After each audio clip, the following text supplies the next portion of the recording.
스가랴 6장 9절부터 15절입니다. 여호와의 말씀이 내게 임하여 이르시되 사로가 핀 자 가운데 바벨론에서부터 돌아온 헬데와 도비야와 여다야가 스바냐의 아들 요시야의 집에 들어갔나니 너는 이날에 그 집에 들어가서 그들에게서 받되 은과 금을 받아 면류관을 만들어 여호사닥의 아들 대제사장 여호수아의 머리에 씌우고 말하여 이르기를 만군의 여호와께서 이같이 말씀하시되 보라 싹이라 이름하는 사람이 자기 곳에서 돋아나서 여호와의 전을 건축하리라. 그가 여호와의 전을 건축하고 영광도 얻고 그 자리에 앉아서 다스릴 것이요 또 제사장이 자기 자리에 있으리니 이 둘 사이에 평화의 의논이 있으리라 하셨다 하고 그 면류관은 헬렘과 도비야와 여다야와 스바냐의 아들 헨을 기념하기 위하여 여호와의 전 안에 두라 하시니라. 먼데 사람들이 와서 여호와의 전을 건축하리니 만군의 여호와께서 나를 너희에게 보내신 줄을 너희가 알리라. 너희가 만일 너희의 하나님 여호와의 말씀을 들을진대 이같이 되리라. 아멘.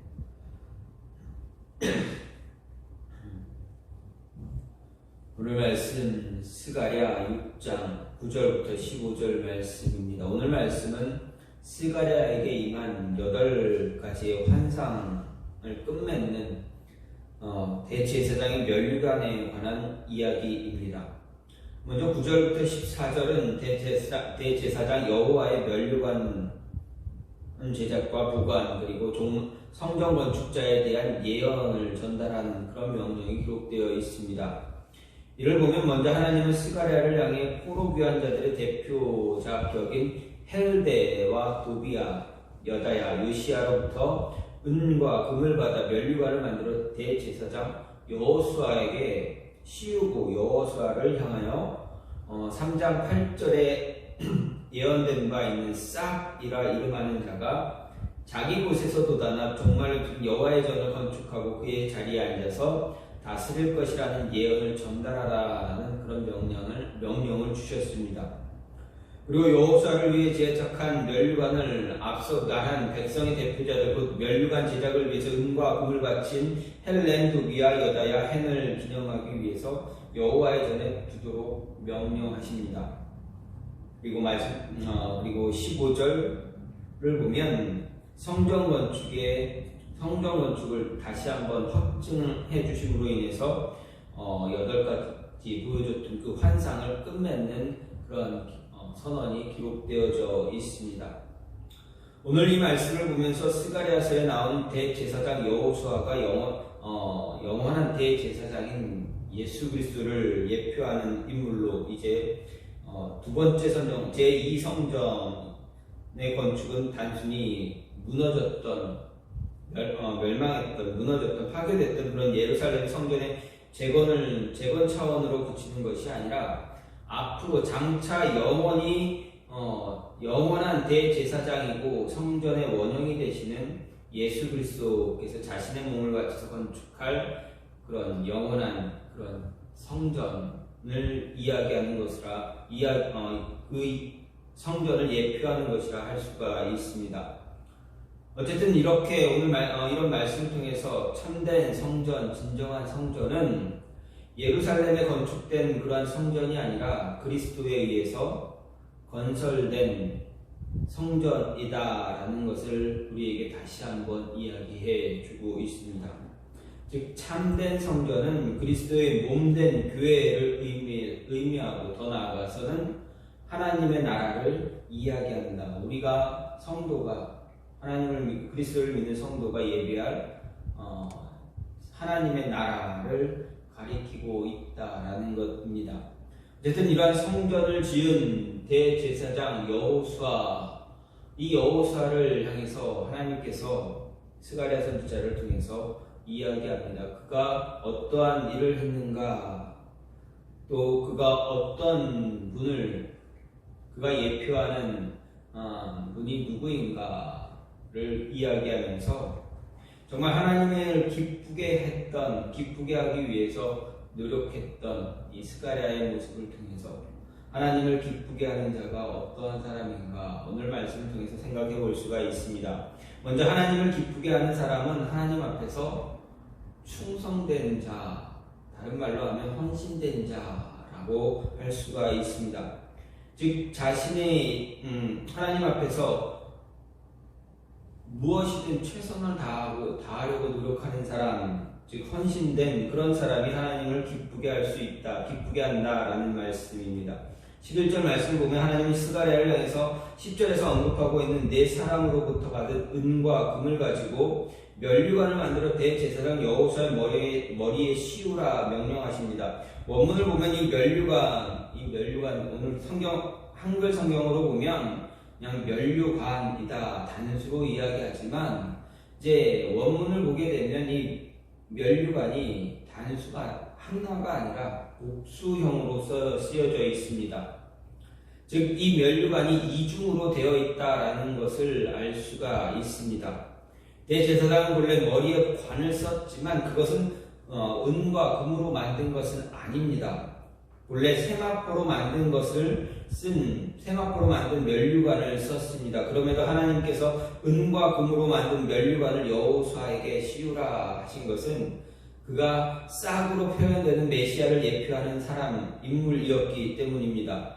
여호수아가 예표하는 싹으로 메시아는 전례 없는 왕의 직분과 대제사장의 직분을 동시에 수행하실 것입니다. 이에 하나님은 그 메시아를 예표하는 여호수아에게 은과 금으로 만든 면류관을 씌우게 하신 것입니다. 그런데 하나님이 여호수아에게 이처럼 은과 금으로 만든 면류관을 만들어 씌우게 하는 것은 또 다른 이유가 있습니다. 그것은 바로 여호수아가 하나님의 성전을 건축하는데 헌신되어졌던 사람이기 때문입니다. 여호수아가 건축하고자 헌신했던 성전, 제2성전, 그것은 소위 스룹바벨 성전이다라고 불리기도 합니다. 여기서 스룹바벨은 당시 유대 총독으로서 제2성전, 이 무너진 파괴된 예루살렘 성전을 다시 건축을 지휘한 그러한 사람입니다. 이를 주도적인 역할을 하면서 성전을 재건축하게 한 사람입니다. 하지만 성전 건축을 실제로 책임지고 이끈 사람은 대제사장 여호수아였다라는 것을 알 수가 있습니다. 그는 성전과 관련한 모든 직무를 총괄하는 대제사장으로 분명 성전 건축에 100% 헌신했을 것이다 할 수 있습니다. 이에 하나님은 그의 헌신을 보시고 그의 머리에 면류관을 씌워주심으로 인해서 그에게 영화롭게 해 주신 것을 보게 됩니다. 이는 성도들이 우리들이 진짜 하나님 보시기에 기뻐하는 자 또는 영광스러운 자로 세워지는 길은 하나님께 충성하는 것임을 가르쳐 줍니다. 하나님께 충성하는 것 혹은 하나님께 헌신하는 것이 하나님 보시기에 하나님께 가장 기쁨을 드릴 수 있는 모습입니다. 그렇습니다. 성도로서 하나님을 기쁘게 하는 삶을 사는 길은 스스로의 영광과 기쁨을 구하는 것이 아니라 하나님을 위해 거룩한 일을 위해 헌신하는 것, 충성을 다하는 것입니다. 하나님은 거룩하고 영광스러운 분이시고 동시에 신실하신 분입니다. 그렇게 하나님 자신과 자신의 나라를 위해 헌신하는 자를, 충성하는 자를 절대로 모른 척 하지 않으신다라는 것입니다. 하나님은 그를 높여 영화롭게 하여 주십니다. 하나님은 예수 그리스도께서 자신과 자신의 나라를 위해서 헌신하며 자신을 위해 자기의 생명까지 버리셨을 때 하나님은 그를 무덤에서 일으키시는 것은 물론 그를 지극히 높여 모든 이름 위에 뛰어난 이름을 주시고 하늘에 있는 자들과 땅에 있는 자들과 땅 아래에 있는 모든 자들이 무릎 꿇고 그 이름 앞에 무릎을 꿇게 하시고 모든 입으로 그를 주라 시인하게 하셨다라는 것입니다. 하나님은 언제나 이처럼 자신을 위해 헌신하는 자를 기쁨으로 받으십니다. 그래서 사도 바울은 나는 선한 싸움을 싸우고 나의 달려갈 길을 마치고 믿음을 지켰으니 이제 후로는 나를 위하여 의의 멸관이 예배되었으므로 주 곧 의로우신 재판장이 그날에 내게 주실 것이며 내게만 아니라 주의 나타나심을 사모하는 모든 자에게도니라 이렇게 고백했습니다. 뿐만 아니라 예수님도 말씀하시기를 내가 죽도록 충성하라 그리하면 내가 생명의 멸관을 내게 주리라 이렇게 말씀하셨습니다. 그렇습니다. 하나님을 위한 헌신, 충성은 우리 자신을 지극히 그리고 영원토록 영광스럽게 세우는 그러한 길입니다. 하나님 우리의 헌신을 영광의 멸관으로 갚아주십니다. 이 사실을 기억하고 하나님과 그의 나라를 위해 헌신할 수 있는 모습이 있기를 간절히 소망합니다. 정말 이 세상에서 사람들이 구하는 덧없는 그런 세상의 영광, 헛된 허망한 사람들이 추구하는 그런 그런 일시적인 만족, 그런 것을 위해서 사는 것이 아니라 영원한 영광, 하나님께서 기뻐하시는 모습, 거룩한 일, 이런 모습에 열심을 다하는, 충성을 다하는, 헌신하는 모습을 가짐으로 인해서 하나님께서 기뻐하시는 자가 될 수 있기를 간절히 소망합니다. 또한 하나님을 기뻐하는 자는, 하나님을 기쁘게 하는 자는 어떤 사람입니까? 비전을 소유한 사람입니다. 12절, 13절, 15절 말씀을 생각해보면 먼저 12절에서는 싹이라 이름하는 사람이 자기 곳에서 돋아나 여호와의 전을 건축할 것이라 말합니다. 13절에서는 그가 성전을 건축하고 영광도 얻고 그 자리에 앉아서 다스릴 것이라 말합니다. 15절에는 먼데 사람들 즉 이방 사람들이 와서 여호와의 전을 건축할 것이다 말하고 있습니다. 즉 오늘 말씀은 메시아를 지칭하는 싹이라 이름하는 이가 성전을 건축한다는 것, 이방인들이 성전을 건축한다는 것을 약속하고 있습니다. 이것은 두말할 나위 없이 신약시대 예수 그리스도께서 세우실 새로운 성전, 그의 사역의 근거에서 땅끝까지 전파될 복음을 통해서 이방인들이 모여 세울 교회를 이야기합니다. 그런데 우리가 이와 관련해서 한 가지 생각해 볼 것이 있습니다. 말씀을 통해서 스가랴서 1장부터 6장은 성전 재건에 재착수한 백성들을 격려하기 위해 주어진 8가지 환상들을 중심으로 내용이 시작이 되었습니다. 즉 환상이 주어진 시점은 당시 백성들이 분명 성전을 재건하고 있는 중이었을 것이다 라는 것입니다. 이렇듯이 있는 힘을 다해 성전을 재건하고 있는 그들에게 하나님께서 새 싹을 통해 또 다른 성전을 짓고 이방인들이 모여 여호와의 전을 건축할 것이다 라는 예언의 말씀은 어떻게 보면 그들이 듣기에 조금 납득이 되지 않는 말씀일 수 있습니다. 왜냐하면 이후에 하나님이 누군가를 보내 더 좋은 성전 그리고 이방인들이 모여 더 크고 광대한 성전을 지을 것인데 지금 배약한 자기들의 힘으로 성전을 짓는 것이 무슨 의미가 있겠는가 하는 것입니다. 하지만 이런 본문의 말씀은 당시 백성들의 수고와 노력을 헛된 것으로 치부하고 허무함을 주기 위해 제시된 그런 모습은 아닙니다. 그런 말씀은 아닙니다. 본문의 말씀이 주어진 것은 당시 백성들이 행하는 수고에 대해 격려하기 위한 것이고 그들의 헌신과 수고로 지어진 성전에서 하나님을 섬기는 온전한 공동체를 이루어갈 때 이를 통해 장차 하나님께서 보내신 메시아께서 더 완전한 성전을 세울 것임을 말하기 위한 것입니다. 그렇습니다. 그들이 재건한 성전은 장차 하나님의 메시아를 통해서 세우실 새 성전, 즉 교회를 예표하는 것일 뿐만 아니라 이 교회 시대로 나아가기 위한 도약대이고 소망의 근간이 되는 것이다 할 수 있습니다. 이런 오늘 말씀은 특별히 교회를 세우고 하나님을 섬기는 우리들에게 특별한 의미를 전달해 주고 있습니다. 우리들 각자는 교회에 속해서 매주 하나님께 예배하며 성도의 규제를 나눕니다. 또 우리들 각자는 교회를 더욱더 굳건히 세우고 온 세상 곳곳에서 하나님의 교회를 세워야 할 사명을, 비전을 부여받았습니다. 그리고 이렇게 세상에서 교회를 잘 세우고 섬기는 이유는 오직 하나님께서 마지막 날에 도래하게 하실 새 예루살렘 성전을 소망하기 때문입니다. 우리의 수고와 노력과는 별개로 하나님께서 친히 온전히 세우시는 곳, 바로 새 예루살렘, 하나님 나라입니다. 그렇다면 장차 하나님이 새 예루살렘 성전을 도래케 하실 것이고, 지금 이 땅에서 우리가 교회를 세우고 하나님을 섬기는 것이 무의미하다 말할 수 있습니까? 그렇지 않습니다. 장차 하나님이 완성하실 새 예루살렘은 다른 일을 위해 세우는 것이 아니라 지금 교회에서 하나님을 잘 섬기는 우리들, 교회를 위해서 헌신하고 충성하는 여러분들을 위해서, 우리를 위해서 세우시는 것이다 라는 말씀입니다. 따라서 우리가 하나님이 이루실 새 예루살렘에 들어가기를 소망한다면 지금 이 세상에서 우리 가운데 세워진 교회를 정말 사랑하고 바르게 세우며 섬겨야 합니다. 과거 포로에서 귀환한 백성들이 어려운 형편 속에서 주변의 반대와 장애물들이 정말 많았음에도 불구하고 하나님의 신실하심과 은혜로우심을 입고 성전을 재건하기까지 수고를 아끼지 않은 것처럼 우리 역시 우리가 교회를 바르게 세우기 위해서 끝까지 수고할 수 있는 모습 가져야 합니다.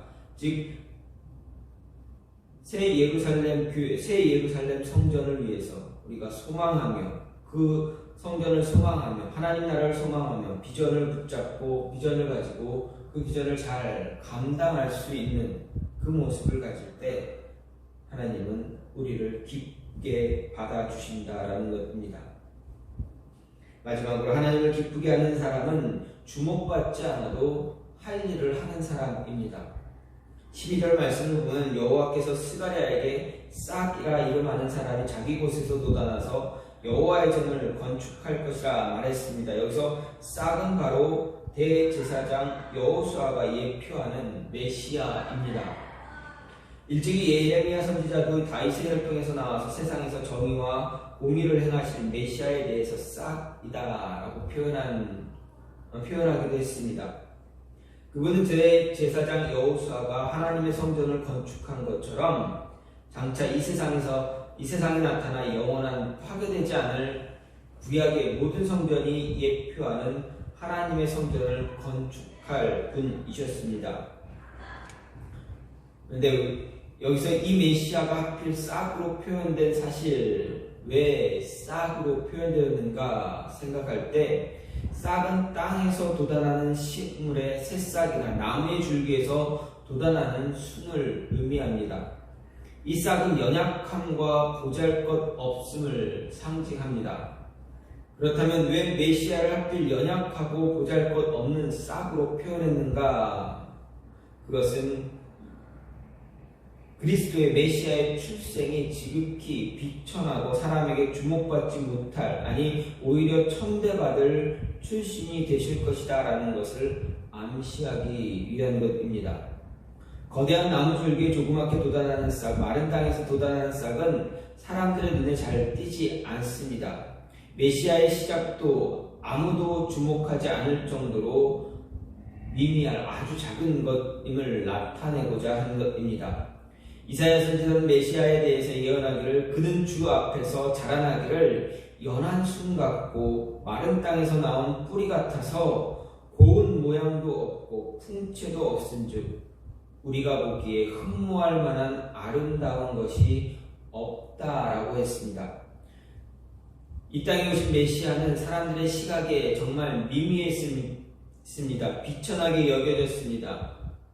그렇게 사람들의 주목도 받지 못했습니다. 그렇습니다. 우리의 구원자 예수 그리스도께서는 화려한 왕궁에서 사람들의 주목을 받으며 출생하지 않았습니다. 그는 몰락한 다윗 왕가의 자손으로 갈릴리 나사렛에서 목수의 일을 하던 요셉의 아들로 태어나 작은 시골 베들레헴 한 여관에 짐승구이 말구유에 누이셨습니다. 또한 그의 외모는 누구 하나 주목할 만한 훌륭한 풍채도 아니었다는 것입니다. 바로 이런 출신 배경 때문에 예수님은 사역을 할 때조차도 유대인들에게 배척을 당했습니다. 하지만 예수님의 출신은 비천했을지라도 세상 그 무엇과도 비교할 수 없고 누구도 이룰 수 없는 그런 위대한 일을 이루셨습니다.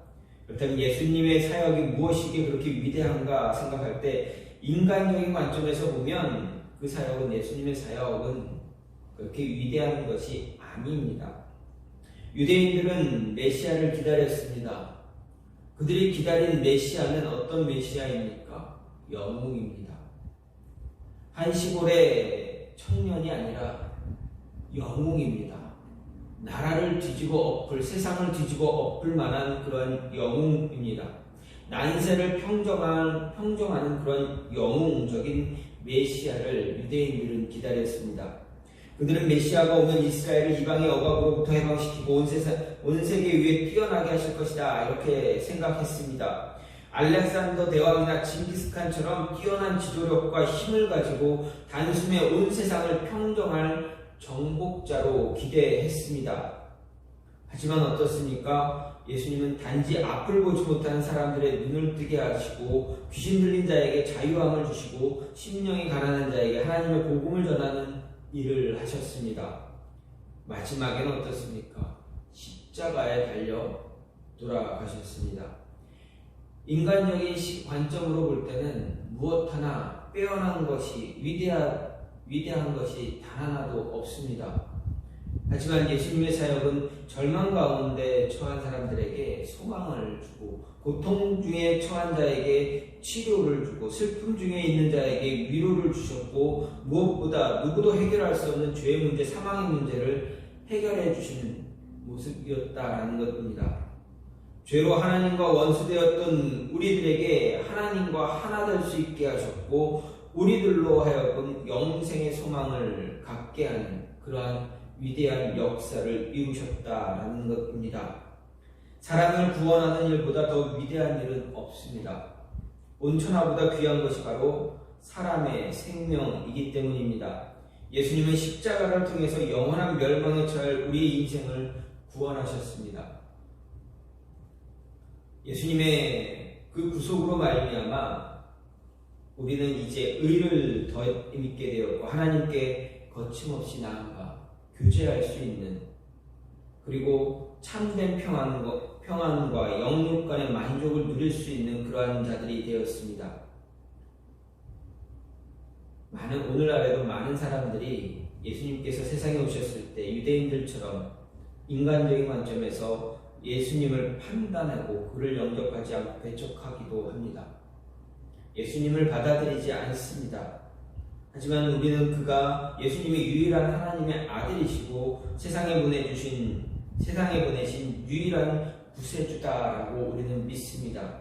오직 예수님께서만 행하신 일만이 우리를 참된 구원의 자리에 굳건히 세울 것임을 믿습니다.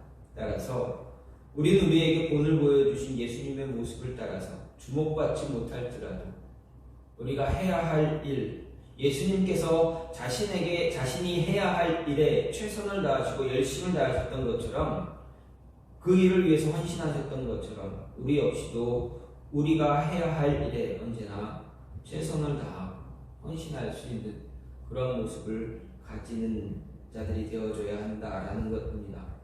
하나님께서 기뻐하시는 사람, 하나님께 기쁨을 드릴 수 있는 사람, 하나님이 정말 기뻐하는 자, 해야 할 일에 대해서 주어진 일, 내가 해야 할 일을 끝까지 최선을 다하는 자입니다. 하나님 앞에서 충성하고 맡겨진 일 끝까지 하고 끝까지 비전을 붙잡고 나아가는 자, 하나님께서 기뻐하시고 그를 통해서 하나님의 일을 이루어 가신다라는 것 잊지 마시고, 여러분에게 주어진 일에서, 삶에서 최선을 다하고 충성하며 비전을 놓지 않는, 끝까지 주신 비전, 말씀 붙잡고 나아갈 수 있는 여러분이 되기를, 저와 여러분이 되기를 간절히 소망합니다. 이제 같이 기도하기를 원하는 것, 하나님, 우리의 삶이 하나님이 기뻐하는 삶이 될 수 있게 해달라. 하나님이 우리를